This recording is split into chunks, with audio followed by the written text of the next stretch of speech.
Way back when, in ancient history, we often see mysterious dates and times that defy all logic. The suggestion within the texts is that people lived longer back then, especially if seen as heroic or divine. However, the majority of us can deduce that it is in fact the calendar that changed, in some way, and the most obvious conclusion is that it went from a lunar cycle to a solar one.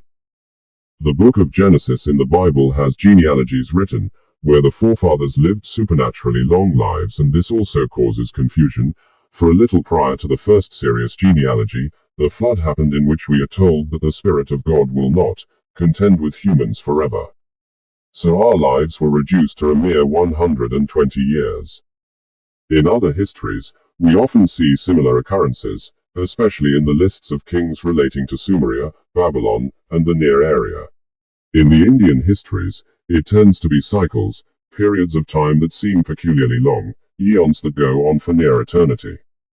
In other parts of the world, again similar concepts can be seen, and there are many calendars in operation alongside the current one of the Common Era, such as Coptic, Chinese, Hebrew, Ethiopian, the lunar and solar Hijra.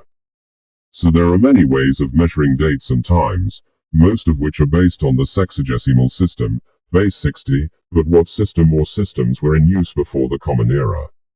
In short, we don't know, but there are clues as to what they may have been like.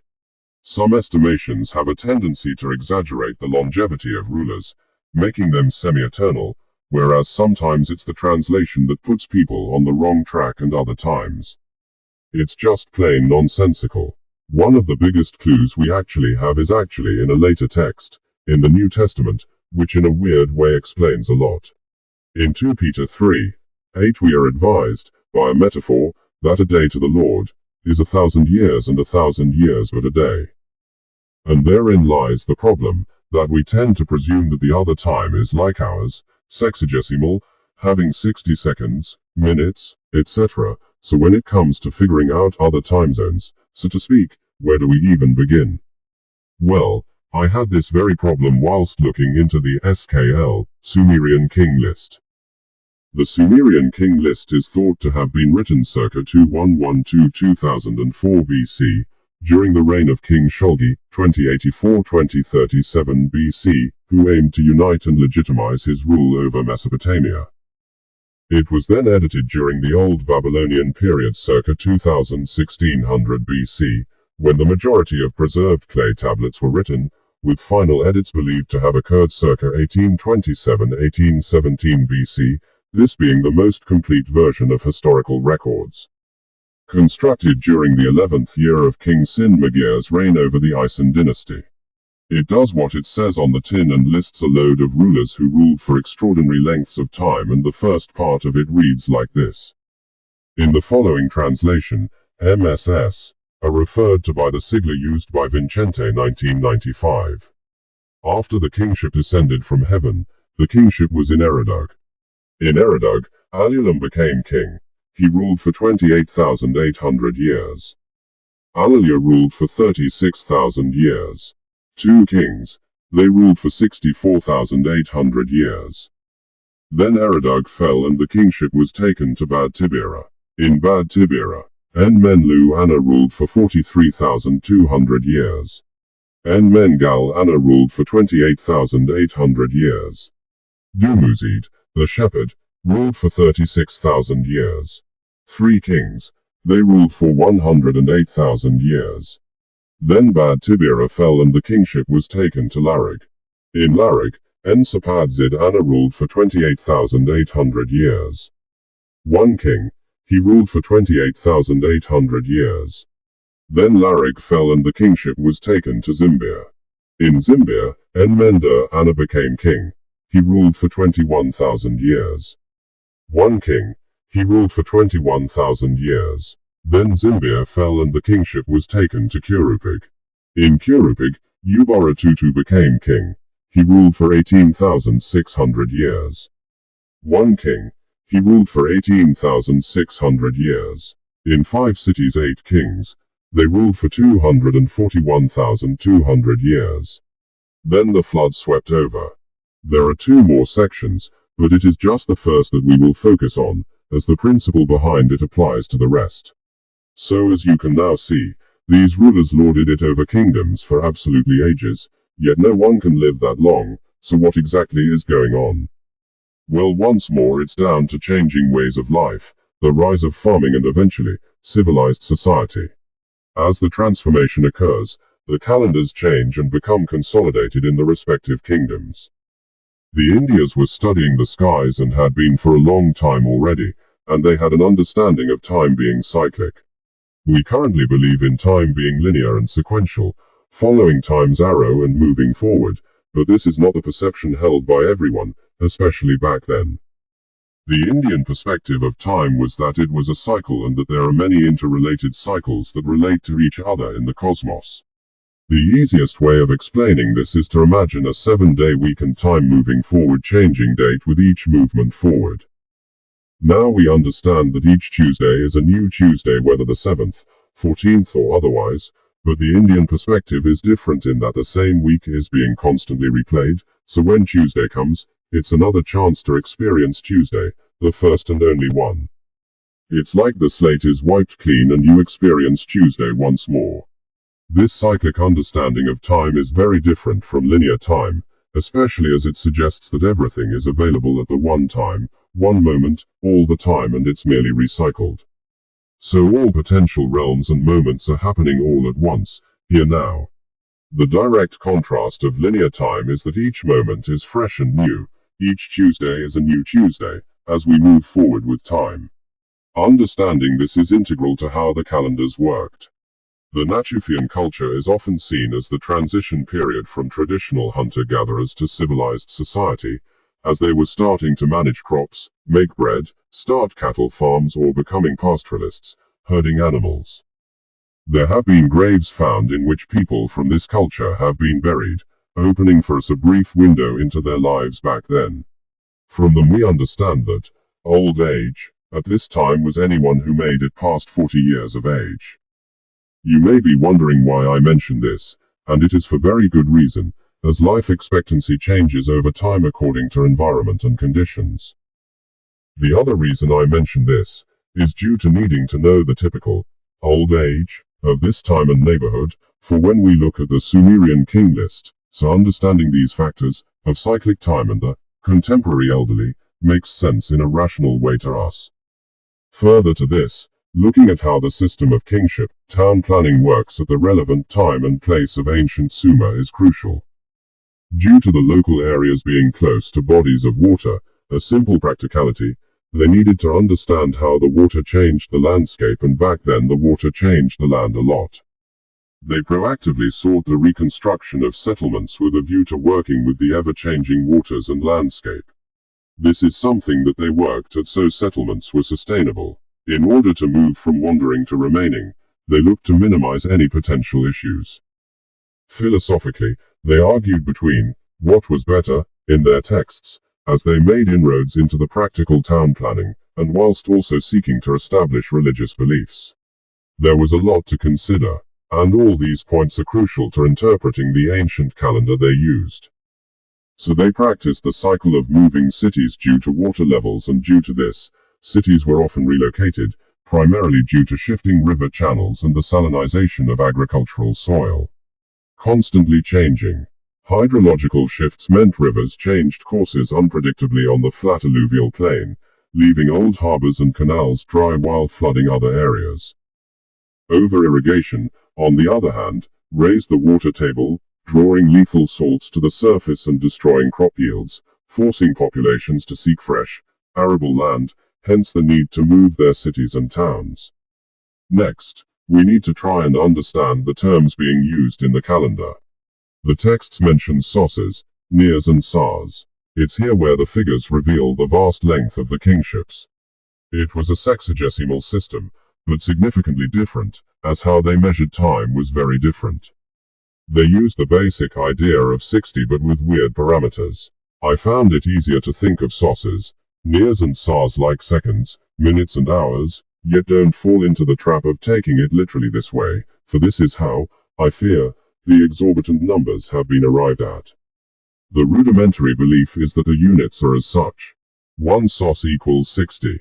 1 ena equals 10 sosses. 1 sar equals 6 nears. However, as I was researching this, I noticed something very simple and interesting which actually had been overlooked. It was the use of the figure 3600, as 1 sar has 3600 units or pieces to it equal to 6 nears, and this rang a bell for me, as it appears in Indian astronomy. The constellation of Ursa Major, the Big Bear, is represented by the swastika symbol in Indian belief systems. However, it is not the appearance of a bear that they observe, for to them the 7 stars of the Big Dipper represent the 7 great astronomical observers of ancient India, the Rishi, Kratu, Pilahar, Pilastya, Atri, Angiras, Vashista, and Marichi. These holy princes, gurus or sages appear in the asterism which is encapsulated in the swastika symbol. The swastika appears on its own or often in fours, often looking like a cross. What the symbol represents is the sequence the constellation takes as it moves around the heavens, so when you observe a swastika, it's actually the asterism of Ursa Major at each cardinal point, moving in a circle. The term itself derives from svastika, or suvasti, meaning well-being, to be well, but its actual name in relation to the 7 rishi is the Saptarishi mandala. The mandala spins in a circle, around the pole star, for as the majority will know already, you can trace where the pole star is from the Ursa Major constellation.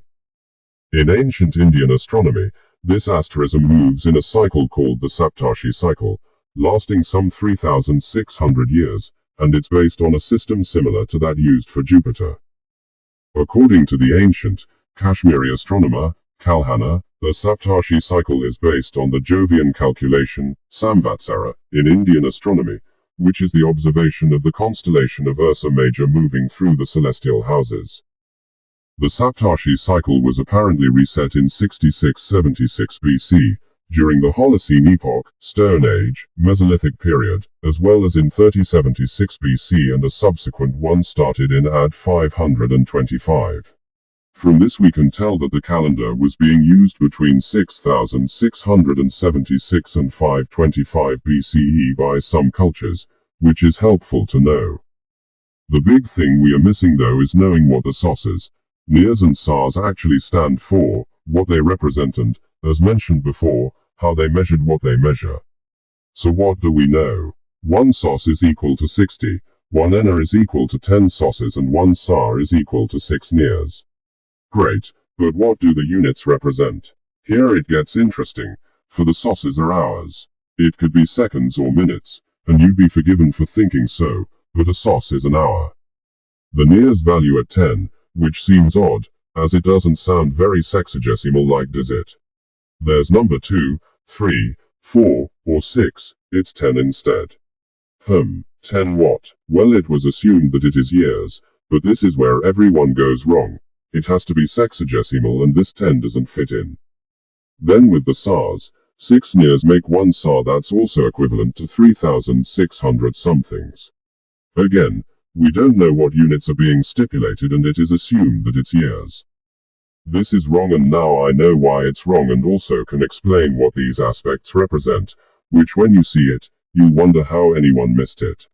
It's because we are so used to thinking in seconds, minutes, hours and years that we can't see beyond this format. Collectively we have substituted either minutes or seconds for where the year should be, or made similar mistakes, as we can't see outside our concept of time, so much so that we are blinded to what the reality of a situation is. And in this instance, the reality is that the whole system is based purely on hours and cyclical time. To us it makes no sense, but to them it did. Having been an original Indian system, the Saptarshi cycle, it was indeed a cycle of hours, but 3 sets of interconnected hours. We are used to days, months and years, but I have deduced that they used only hours. In a way, it is a little like considering they used half years as a measurement, as I'll explain. As I researched this, I took a different approach, not looking at the hugely confusing expanses of time, but examining what the units might be and how a different base system, other than sexagesimal, could be used, and in this way, it dawned on me what the units were. I'd looked at various quantities and how they could relate to others by comparison and was getting really frustrated with how nothing fitted in. I tried adjusting quantities, looking at ratios, and considered a dating system that would be non-related to our own. I nearly gave up and so left it for a night. When I came back to it the next day, it hit me straight away. It's all hours, everything is being measured in hours, just lots of hours expressed in different ways. So I began working out the theory. At first it seemed like it was a simple idea taken to extraordinary lengths, and basically that's exactly what it is. So many times I've looked into something, a new concept, and seen something other, and this was no exception. The Sumerians had pretty much fell in love with the number 60 and really went to town with it, literally.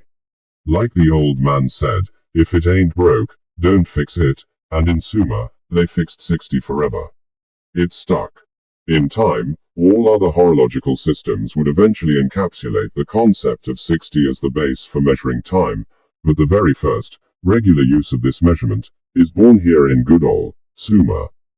It's possible that others had noticed and utilized the same idea independently, as can happen, due to advances in contemporary engineering.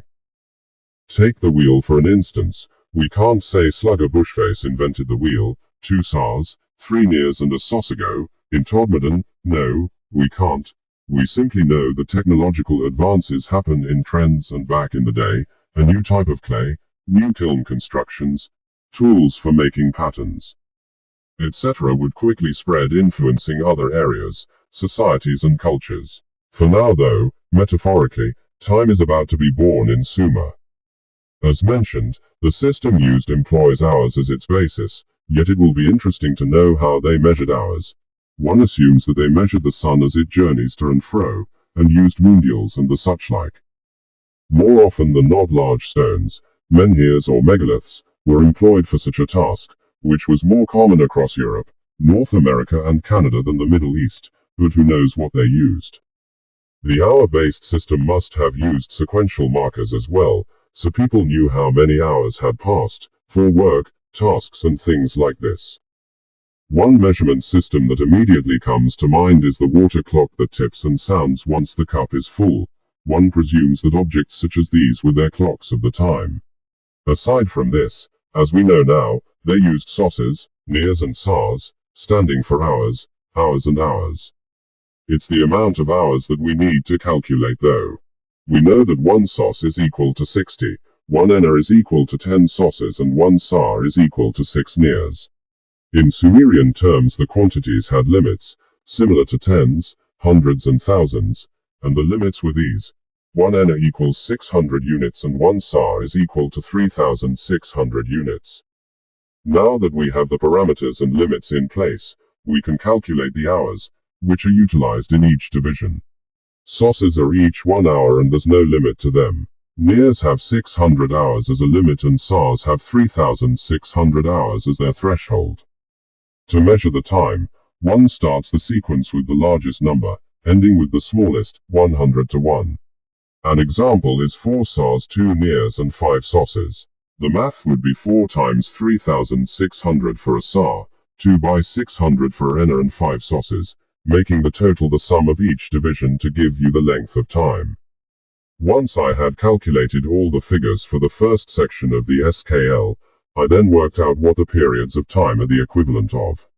Each SOS is an hour, 60 minutes, each ENA is equal to 25 days and each SAR is 150 days. There are no years involved as such, merely days. My hypothesis is that they knew that there's always at least 25 days in a month, so this became their ENA, the unit of measuring a month. In a similar fashion, the 150-day SAR is like a half year. As I mentioned earlier, my reasoning here is that this period was useful due to the resources being grown, long cycle crops, such as cucumbers, onions, dates, barley, flax, emmer wheat and similar. To fit into the nascent agrarian life cycle, I believe that the period of 150 days was fitting, hence being employed for a specific purpose. Most calendars change and adapt due to a change of perception in understanding, within their sphere, which questions their position in the cosmos. Understanding other bodies in relation to our solar system helps us to understand how time is relative and work out, with a degree of certainty, when eclipses, equinoxes and celestial events will happen. The ancient Sumerians had done so, constructing a calendar suitable for their new way of life, farming. I was really impressed by how they'd worked this out, and it is actually so far removed from the idea of lineage that lasted thousands of years, that now, the new perspective makes the figures appear very reasonable. So, it's with confidence that I posit the following for the ancient Sumerian terms. 1 sos equals 1 hour, 60 minutes. 1 ena is 600 hours equals 25 days. 1 sa equals 6 nears, 3,600 hours equals 150 days. Now we have our measurements worked out and looked at why they planned, moved towns frequently, we'll look at the translation of the text, which again makes the whole thing more rational and easily understood. I'm not going to translate everything, but bring certain terms to attention that require consideration. We frequently forget what a name is, thinking of it merely as a noun, a tag, a label, when really it is an identifier. For example, my name is Lee, but what is a lee? Well, it is a meadow, a clearing, as well as being the lee side of a ship, the downwind side, meaning it faces away from the direction the wind is blowing. Understanding what the names represent here is crucial, as it increases our geographical awareness of the area, and believe me, it will positively jump at you. Translations take time, and often, significant periods pass before translations are any good. Some are poor or convenient, others excellent, yet so much can be lost in translation. There are some words that are simply unique, that evoke a certain spirit, recall a sensation, awaken a memory, stir an emotion, which pales when translated into a language that fails to grasp certain aspects. Defining a word should equal the value, not diminish, so translations should be done with great care. And there are times when a definition just cannot even touch the depth of meaning intended. So care is required. One of the common terms used within the SKL is bar sub, meaning to cast, drop, lay or fall. I pick on this word in particular, as it describes the action at the end of a city's time. We tend to instantly assume that when we see the word fall, that some disaster befell the item, but it isn't necessarily the case, hence the need to translate carefully. In this instance, the bar sub is describing something that is being discarded. There are situations when it is describing an item that physically fell down, but more often than not, especially here, it's explaining that a location is being left behind, evacuated. Just because something falls, doesn't necessarily mean that a catastrophic event happened. That's just our modern, human mind filling in the gaps, as we tend to do. So we would do well to remember this as we move forward. I mentioned earlier about names of places, and in the SKL there are several names that need looking into. Thankfully, some of the translations here are more than adequate to explain the situation. Our natural tendency is to identify with a noun and accept it at face value, simply knowing that, for example, I am Lee, expecting the word to explain everything about the object represents, but as mentioned earlier, my name has its own meaning. In this situation, in the King List, we are encouraged to look behind the name and understand the location, person or event that is being presented before us, as in the Lee explanation, look for the meadow, don't just see the name. One of the names, terms helps us with the time, location of the calendar that existed at the time. As you know, there have been several ages determined by the resource of the time, and thankfully there's a huge clue, due to the mention of copper workers. The Copper Age began roughly 7,000 years ago, merging with Bronze and Iron Ages as the technology progressed. Therefore, we can say that, around 5000 BCE this calendar was actively used. Elsewhere, we read of a species of deer, red deer, that were native to Elam, but mentioned here in the list. It's very clearly mentioned, indicating that there probably was an abundance of them in the area at this time. It would have been good sport, as well as essential for food and other resources made available from its fur, bone, sinews, etc. In comparison to the Old Testament, there is a specific mention of hunting in the earlier part of the text of Genesis, just after the flood, in the sons of Ham, one of Noah's sons. It mentions that a mighty hunter arose and his kingdom was Uruk and Babylon, which will help us when we look at the genealogy mentioned in Genesis a little later on. These things I mentioned directly affect how the texts are read, so that you may form your own opinion from the same information I had available. So with all these things in mind, I urge you to reread the original King List. Have you done that? Good. Now let's have a look at the hours, briefly again. Having worked out what is what, I took the liberty of calculating the total length of time for each period defined, and we have a grand total of 28,000 years. Number 326,000 years. No.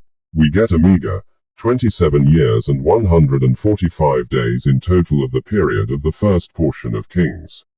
The text now reads as follows. After the kingship descended from heaven, the kingship was mighty. At the place of guidance, Red Deer was chief and ruled 3 years 105 days. Then, a place was set up and established for 4 years 40 days. These 2 kings ruled 7 years 145 days. Then the place of guidance was moved to the wall of the copper workers. At the wall of the copper workers, the priest of the sky ruled for 4 years 340 days. The Lord of the powers of the great sky ruled for 3 years 105 days. The shepherd ruled for 4 years 40 days. These 3 kings ruled for 11 years 130 days. Then the wall of the copper workers was dropped and the kingship was taken to the place, the island of the moon. At the island of the moon the faithful shepherd of the sky ruled for 3 years 105 days. This one king ruled for 3 years 105 days. Then they left the island of the moon and the kingship was taken to the flowing water. At the flowing water, the chief of the mountain house became king. He ruled for 2 years 95 days. This one king ruled for 2 years 95 days. Then they dropped the place where flowing waters were and the kingship was taken to the healing place. In the healing place, the friend of the proclaimer ruled for 2 years 45 days. In 5 cities 8 kings ruled for 27 years 145 days. Then the flood swept over. There you go. No weird names and unusual units, just the names as described and the locations. By the way, I have no idea who the proclaimer was, but he obviously didn't send a letter back from America. I guess they never got quite that far. I think this is a pretty reasonable passage, which further explains when they left each area. The rivers that dominated the landscape changed course and they were actively relocating their towns and cities, which became a very obvious process that they adapted later into city planning. In the earlier periods of the kingdom, studies display the changes that occurred. In the Ubaid periods, what were twice daily tidal surges, pushed fresh water deep into the river plains, allowing early farming communities to thrive on simple watering methods. In the Uruk period, sediments built up and cut off inland tidal access. As these tides receded, cities like Uruk and Ur emerged by moving from simple tidal reliance to large-scale, cooperative canal building. The time frame here is somewhere in between 5000, 3200 B.C.E., so within 1800 years significant changes had happened. And this is why the kingdoms didn't fall asterisk, but moved, bringing a completely different perspective to its decline. It was part of the design. Now that the first section of the Sumerian King List is covered, you should be able to work out the other sections.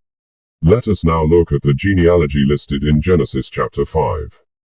So, we know by now that there was definitely a change of calendar, moreover that it was consolidated sometime in the Mesolithic era. The Bible version of events describes this transition through the genealogy. There are 3 distinct periods, the original calendar, a transitional one and the new one that is currently utilized now. Thankfully, this piece was easier to break through than the Sumerian, and the old calendar was simply lunar, meaning that all one needs to do is divide each figure by 13. The lunar year has been disguised in the text by the number of people mentioned who died, which is shorter than what one perceives. It's this that is the crucial turning point. Even though the genealogy ends with Noah, one can extend this further in Genesis 10, and then pursuing the relevant line. In this instance, I chose the line of Ham, which means that it leads to Abraham, which is my intention. So, count down the list to the 14th name and see who didn't die. Remove this person and you have 13 people of grand ages before the sudden drop. You could pick any of Noah's sons and this still applies, by the way. This occurrence of 13 is strategically placed and disguised, but the math does make sense. All one has to is divide each age by 13, the total number of months in a lunar year. There are subtle references to the SKL also, for the flood lasts 150 days, a reference to the SAR. Which may be coincidental, but I don't think this is the case, for the texts in Genesis have been edited with the help of the very people who descended from Sumer. Being able to link Uruk and Babylon between the Bible and the Sumerian King List is no surprise, and helps strengthen the veracity of these places having existed as well, which is great to see. When other verified texts mention places and events, it's very helpful and it doesn't happen enough. Once the lunar year system stops, there's transition which is noticeable in the scripture, as the ages become fuzzy. What do I mean by this? Fuzzy is when it's neither the old or new calendar and you're not sure if the age mentioned is correct, as it doesn't make sense. In Gen 6:3 we are forewarned that our lives will not exceed 120 years, then they still die older for a while until more reasonable figures, that makes sense, enter the scene. So the fuzzy bit is between where old age divided by 13 gets non-workable and the reasonable numbers. The one person who doesn't die, the number of years they live is identical to the number of days in a year, and I don't think that's accidental. I think it's telling us something, which makes sense considering we're talking about calendars. With no further ado, here is the extended genealogy from Genesis for you. The biblical number is first, the actual number at the end. Where SARs are referenced, it's just in case you wondered and helps rationalize where the calendar changes to the new, in the fuzzy stuff. Adam lived a total of 930 years, and then he died. 71. Seth lived a total of 912 years, and then he died. 70. Enosh lived a total of 905 years, and then he died. 69. Kenan lived a total of 910 years, and then he died. 70. Mahalalel lived a total of 895 years, and then he died. 68. Jared lived a total of 962 years, and then he died. 74. Enoch lived a total of 365 years and walked faithfully with God. Then he was no more, because God took him away. 28. Methuselah lived a total of 969 years, and then he died. 74 sixth SARS. Lamech lived 777 years, and then he died. 59 fifth SARS. Noah lived a total of 950 years, and then he died. 73 sixth SARS. Shem lived 600 years. 46 third SARS. Arphaxad lived 438 years. 33 halves SARS. Shelah lived 433 years. 33 halves SARS. Eber lived 464 years. 35 halves SARS. Peleg lived 239 years 18/1 SAR. Reu lived 239 years. Serug lived 230 years. Nahor lived 148 years. Terah lived 205 years. Abraham 175 years. As you can see, the old calendar is from Adam to Enoch, the intermediate Methuselah to Shem, and Lamech to Abram is the overlapping, new solar calendar. The tradition of attributing grand ages to heroes does happen, I wouldn't have had it any other way, and this is why even though a new calendar started, we see Abram's dad, granddad, great-granddad, great-great-granddad and great-great-great-granddad having astounding length to their years.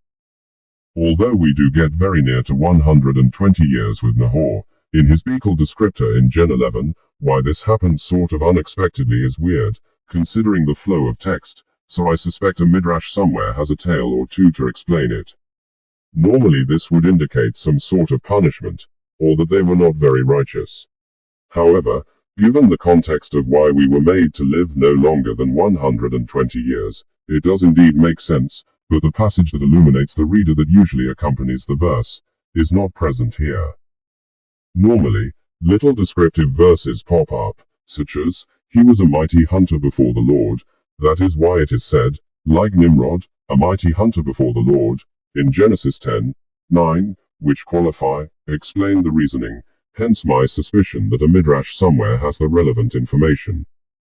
There are some complementary scripts that allude to Abraham's non-canonical life, none of which feature grandfather Nahor, but when one looks at the Genesis rubber, we can see later efforts to conceptualize Abraham's myth by editing in a tale of how he destroys the many idols of his father, Terah. And this has developed the mythology of Abraham. The rubber details a philosophical debate, a fiery furnace scene and a tragedy at Haran, in order to establish Abraham's monotheism against his family's apparent polytheism. The addition of a furnace scene, identical to the later Daniel's account, is employed here to qualify Abraham as the hero. Things done like this are non-canonical, hence not in the Bible, but are frequently used devices devised by additional writers to solidify Abraham's place as a hero. It further cements the notion that it is Abraham that institutes monotheism, as opposed to Zoroaster, which most religions do in order to claim their founder as their originator, when organizing the creation and opening episodes of the faith. I pray and hope that you have made it this far, and as a special treat, we'll have a look at the maths from 2 Peter 3. We are told here that, with the Lord a day is like 1,000 years, and 1,000 years are like a day, which most assume is a metaphor for how the end of this age and the ushering in of the next age will compare. Peter is reassuring us that all will happen in God's due time, his time, not ours. However, for those like myself who need to know these things, the questions remain: how long is a second, minute and hour in comparison to God's realm? Well, if one assumes that God has his own version of a regular, 24-hour day, it would be along these lines. 1 God second equals 10.13 Earth secs. 1 God minute equals 608.3 Earth minutes. 1 God hour equals 36,500 Earth hours. 1 God day equals 1,000 Earth years.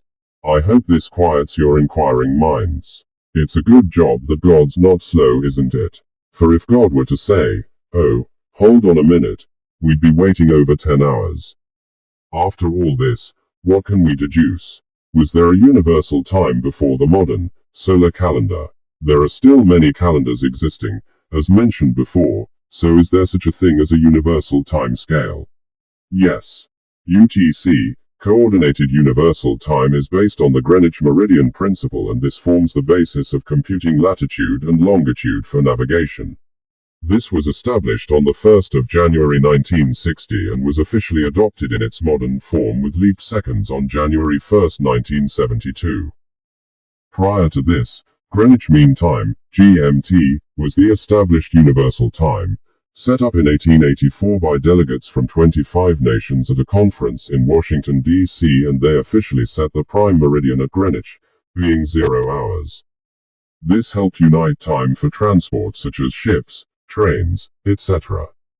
Before GMT and UTC, well, we will never truly know if there was a universal lunar calendar, but from the various medicine wheels of Canada, Central America, and henges, and similar, in the United Kingdom and Europe, we understand that they probably arranged their year between the longest days. The summer solstice being effectively the New Year celebration, we further consider the shortest day, alongside the vernal and autumnal equinoxes, to be additional times of celebration. If there was a universal calendar, these would form the basis of any unifying lunar year. Additional celebrations would have also been known to them, many of which we will never know.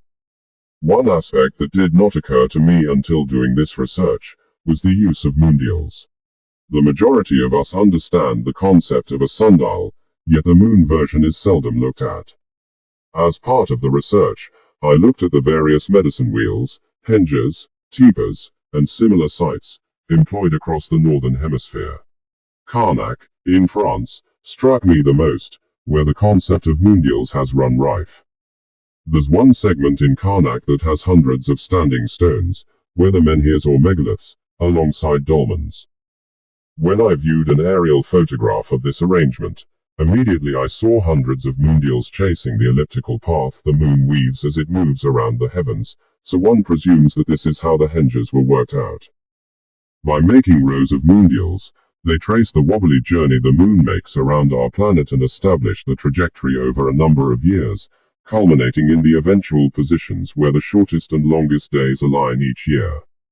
From this they could work out where to align the posts or stones used to build the henge, extrapolating it into a circle.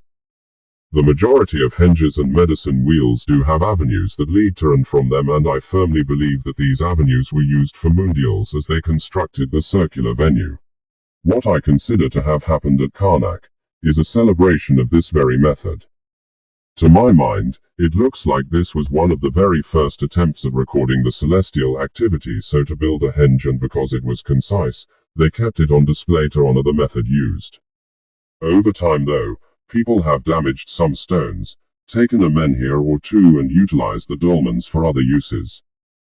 The area is still maintained by the traditional grazing of sheep, an ancient and common management technique to keep meadows at a reasonable level, and this, of course, harks back to the first beliefs of environmental management, as instituted by the hunter-gatherers. As they began to adjust to agrarian, and then sedentary, civilized life. Such was the technique that is so brilliantly demonstrated at Carnac and its associated sites, that this is the reason why, in my opinion, it was kept as it was.